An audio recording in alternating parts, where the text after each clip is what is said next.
সবরাত পালন করা কি বিদআত?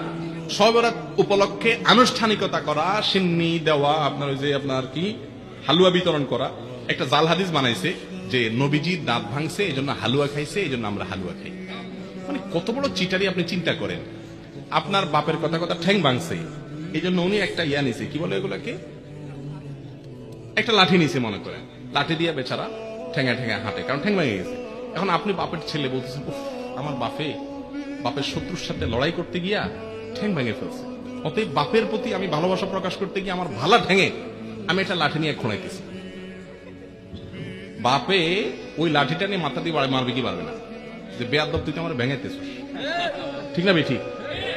তো যদি নবীজি দাঁত ভাঙিয়া হালুয়া খাইয়া থাকেন, তো আপনিও দাঁতটা ভাঙেন, ভাঙিয়া হালুয়া খান।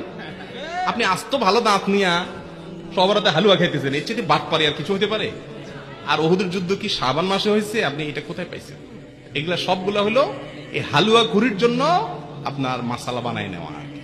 ভাইরা আমার, সবরাত কেন্দ্রিক রাত্রি জাগরণ, দিনে ইবাদত এবং আপনার আরো যত কাজ আছে, এগুলো কোনটাই আসলে বিশুদ্ধতা বিশুদ্ধ হাদিস দ্বারা প্রমাণিত।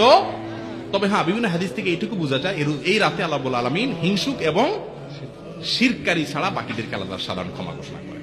কথা কি বুঝতে পারছি? আর যেহেতু শাবান মাস নফল রোজা মাস, অন্য দিনের মতো ওই দিন রোজা রাখতে পারেন, কিন্তু সবরাত উপলক্ষে স্পেশাল